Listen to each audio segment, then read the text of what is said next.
Welcome students. Today I am taking the third chapter of Rainbow, the Lost Spring. Its characters are Sahib Alam, endearingly called Sahib. He is a rag picker from Simapuri, that is from the border of Delhi. Later he worked at a tea stall. Second character is Mukesh.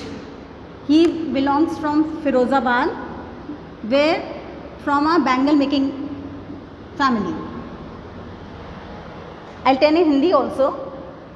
Lost spring part का नाम है lost spring, जिसमें दो characters हैं, साहिब आलम और मुकेश. साहिब आलम rag picker है, उठाई गिरा होता है ना जो, वो कहाँ से, सीमापुरी से, जो दिल्ली की बॉर्डर पे स्थित है. और वो बच्चा पहले तो रैग पिकर, ऐसे बच्चे घूमते रहते हैं टोली बना बना के, ऐसे घूमते थे अपने दोस्तों के साथ, तब वो बड़ा खुश रहता था. लेकिन बड़े होकर के क्योंकि अपना रोज़गार चलाना होता है, अपने को स्टैंड करना होता है, तो वो टी स्टॉल पे बड़े होकर के चाय की दुकान पे काम करता है. एक कैरेक्टर है इसमें Mukesh. Mukesh is from Firozabad. Firozabad is a bangle making industry. वहाँ पर चूड़ी बनाने की इंडस्ट्री है वहाँ पर.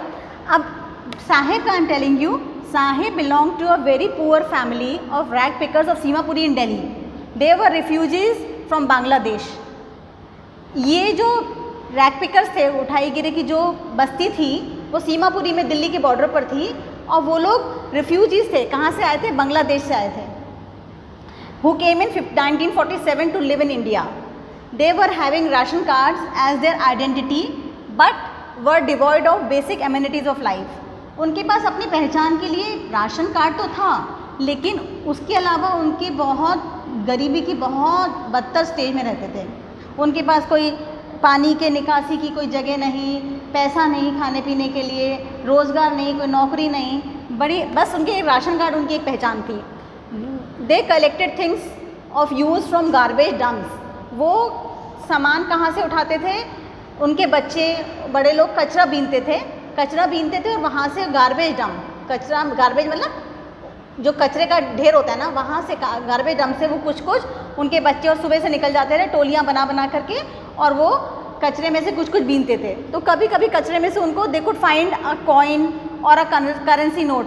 कभी वो कचरे में उनको कोई सिक्का पैसा भी मिल जाता था, कोई करेंसी नोट भी मिल जाता था. It was all fun for these small children. उन बच्चों के लिए ये बहुत मस्ती का टाइम था. And for their parents it is a means for survival. बच्चे तो खूब मौज मस्ती से रहते थे, छोटे छोटे बच्चे, उनको कोई परवाह नहीं. उनको एक कॉइन भी मिल गया तो उनके लिए तो बहुत बड़ी बात है कि आज उनकी पार्टी हो गई. उनको कोई चॉकलेट मिल जाए, कोई टॉफ़ी मिल जाए, उनके लिए तो दिन बन गया. उनके लिए तो गोल्ड और चॉकलेट सब बराबर है. बड़ों के लिए वही जो बीन के वो लाते थे, बड़ों के लिए वो सर्वाइवल मतलब उनकी ज़िंदगी चलाने का एक पार्ट था. जो वो सामान ढूंढते थे उससे वो लोग अपना घर चलाते थे. They remained barefoot. And the author Anis Jung once asked why they are not going to school, to which they replied, if one will get open they will start going. एक दिन क्या हुआ, एक एनिस जंग जिन्होंने ये पाठ लिखा है, उन्होंने बच्चों से पूछा कि आप नंगे पाँव, बेयरफुट माने नंगे पाँव, आप नंगे पाँव क्यों घूमते हैं? तो ऑथर एनिस जंग ने बोला, अब पूछा उनसे, तो बच्चों ने क्या जवाब दिया कि हमारा कभी स्कूल खुल जाएगा तो हम स्कूल जाने लग जाएंगे, अभी कोई स्कूल ही नहीं है. और नंगे पाँव वो जो घूमते थे, बेयरफुट माने नंगे पाँव, वो नंगे पाँव इसलिए घूमते थे, शायद गरीबी का कारण हो, शायद उनकी ऐसी प्रथा हो कि नंगे पाँव ही रहना होता है. ये कुछ कंफर्म नहीं बताया, लेकिन ये क्वेश्चन कभी कभी बोर्ड में आ जाता है कि why did they remain barefoot. तो आप दोनों बातें लिख देंगे. शायद गरीबी कारण हो कि उनके पास पहनने के लिए चप्पल जूते नहीं हैं, शायद वो उनका रिवाज हो ऐसा कि नंगे पाँव ही रहना है.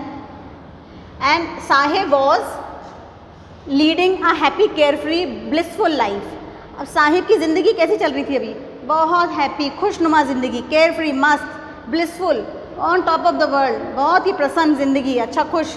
ही was the master of his own will. अब वो एकदम अपनी विल का अपनी उसकी खुद मर्जी से वो सब काम कर सकता था. He was the master of his own will. Later when he grew up to earn his livelihood he worked at a tea stall. जब वो बड़ा हुआ तो उसको अपनी रोज़गार और कमाने जाना ही पड़ेगा. पेरेंट्स भी नहीं घर में रहने देंगे, बच्चे को भी लगेगा कि मुझे अब कमाना चाहिए, अपने पैरों पे खड़ा होना चाहिए. तो वो जा कर के टी स्टॉल पर, चाय की दुकान पे उसने काम करना शुरू किया. और वहाँ का जो कैनिस्टर था, पीपा जो होता है, steel canister of sugar and T जो भी होता है, वो उसके लिए बहुत हैवी था। Rather than the rag, rag मतलब उसकी जो बोरी, उसका जो कट्टा होता था ना जिसमें वो सामान भर के लाता था जब वो उठाई गिरा था, उससे ज़्यादा अब उसको ये पीपा शुगर का कनस्तर कैनिस्टर बहुत भारी लगता है। Now he is no more a free bird, अब उसकी ज़िंदगी में फ्रीडम जा चुकी है, तो अब उसके लिए जीवन एक बोझ ही हो गया है। जो बचपन में मस्ती थी वो अब जा चुकी है, क्योंकि अब उसको खुद को कमाने के लिए निकलना है। अब वो किसी का नौकर है, किसी का वो सर्वेंट है, अपनी मर्जी का मालिक नहीं है। और साहिब आलम का मतलब भी होता है लॉर्ड ऑफ द यूनिवर्स, पूरे संसार का मालिक। और कहाँ वो बाद में बड़े होकर के कहाँ, जब बचपन में तो वो वाकई में फ्री था, एकदम संसार का मालिक की तरह घूमता था, लेकिन जब उसने चाय की दुकान पे काम करना शुरू किया तो वो एक क्या बन गया, अपना उस एक नौकर बन गया। अब वो किसी का मालिक नहीं है, वो खुद ही एक नौकर है। सेकंड है मुकेश, दूसरा कैरेक्टर है Mukesh. Mukesh is a boy from Firozabad, वो कहाँ का है, फिरोज़ाबाद का है लड़का। The families here are engage in making bangles since generations, यहाँ पर फैमिलीज़ बहुत जनरेशन से पुश्तैनी दर पुश्तैनी काम उनका क्या था, बैंगल्स, चूड़ियाँ बनाने का। They worked in a bad condition in dark dingy rooms, वो बहुत ऐसे अंधेरे कमरों में और जहाँ हवा भी नहीं आती, ऐसे कमरों में वो बड़ी डिफ़िकल्टी मुश्किल से वो काम करते थे फिरोज़ाबाद में। सारे पूरा फिरोज़ाबादी बैंगल मेकिंग्स के लिए फेमस है। They loss their eye sights very soon, क्योंकि उनके हालात इतने ख़राब थे, काम करने के हैज़ार्डस थे, तो थोड़े टाइम बाद उनकी आंखें बिल्कुल आई साइट चली जाती थी, आंखें चली जाती थी, रोशनी, आंखों की रोशनी, ड्यू टू एक्सेसिव हीट, क्योंकि बहुत ज़्यादा हीट होती थी। और देयर लंग्स गॉट इन्फेक्टेड, उनके लंग्स भी, फेफड़े भी ख़राब हो जाते थे, बिकॉज इतना बंद पैक कमरों में काम करने से उनको ऑक्सीजन भी नहीं मिलती थी।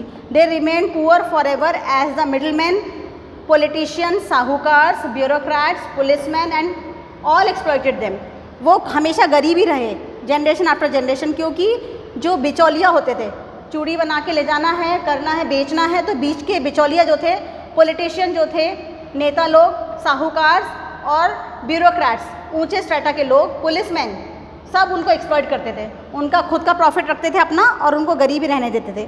There whole life was to sit around furnaces, उनकी पूरी ज़िंदगी एक भट्टियों के सामने ही निकल जाती थी, ग्लासेस को वेल्डिंग करते हुए। For all the women in India, सारे पूरे भारत के बैंगल्स फिरोज़ाबाद में बनते हैं और सारे जगह के लिए वो काम करते थे, लेकिन उनका प्रॉफिट और उनकी गरीबी से वो कभी उभर नहीं पाए generation after generation. The dust of glass polishing and high flames of oil lamps all destroyed their health, इतनी ज़्यादा जो डस्ट उड़ती थी ग्लास को बनाने में, बैंगल्स को बनाने में, ग्लास बैंगल्स को, और जो हाई फ्लेम्स, इतनी ज़्यादा तपती हुई हीट में वो जो काम करते थे और अंधेरे कमरों में, उससे उनकी हेल्थ पूरी ख़राब हो जाती थी। They did not have fresh air supply, उनको फ्रेश एयर कभी नहीं मिल पाती थी। So no oxygen made their lungs collapse, oxygen की सप्लाई कम था, इस वजह से उनके फेफड़े बहुत जल्दी काम करना बंद कर देते थे। None thought differently in their family but Mukesh wanted to become a motor mechanic, कोई भी उनकी फैमिली में दादी, दादाजी, परदादा, कोई भी अलग से नहीं सोचता था कि बैंगल मेकिंग के अलावा हम ज़िंदगी में कुछ और कर भी सकते हैं, लेकिन मुकेश ने सोच लिया था कि मैं ये काम नहीं करने वाला, अपनी जनरेशन से जो चल रहा है, मैं तो बड़े होकर के क्या बनूंगा, मोटर मैकेनिक। मॉरल क्या है इसके हमें शिक्षा क्या मिल रही है कि child labour should be stopped and proper law should be made and implemented to protect the poor. हमें ऐसा लॉज बननी चाहिए, चाइल्ड लेबर भी बंद हो जाना चाहिए और हमें प्रॉपर लॉज बननी चाहिए जो हमें इम्प्लीमेंट, हम उसको लागू भी करना चाहिए, जिससे कि हम गरीबों को रक्षा कर सकें और उनके बच्चे भी पढ़ लिख सकें, आगे बढ़ सकें। एक बर्ड है वो भी ब्लॉसम होनी चाहिए, वो भी फूल बन के खिलनी चाहिए, सबको हक है जीवन में खिलने का। ये पूरी स्टोरी लॉ स्प्रिंग, उनके जीवन में जैसे दो एग्जाम्पल दिए हैं, साहिब और मुकेश, इनके जीवन में कभी स्प्रिंग बसंत आया ही नहीं। उनका तो बसंत, कभी बचपन में वो मस्त मौला थे, लेकिन बड़े होने पर तो लॉस्ट, उनका बसंत का टाइम भी निकल गया, वो कभी भी खुश और ऐसे केयर फ्री कभी नहीं जीवन जी पाए जब वो बड़े हो गए। तो this is a lesson from this story that we should stop this child labour and we should implement strict laws, जिससे कि हमको गरीबों का कोई मिसयूज़ उनको नहीं कर सके, वो भी आगे ग्रो कर सकें, उनके जीवन में भी कमाई के साधन और बहुत कुछ हो सके जिससे कि उनका स्टैंडर्ड ऑफ लिविंग उनका भी बढ़ सके. This is the story about law spring. Okay children, and rest of the questions which are expected in the board exam, when you will come to school, then we can take it later on, or if you will want, when I will complete my course in summary way, then I will start again with the question answer. If you will want, you can give me your views. Okay, thank you, take care.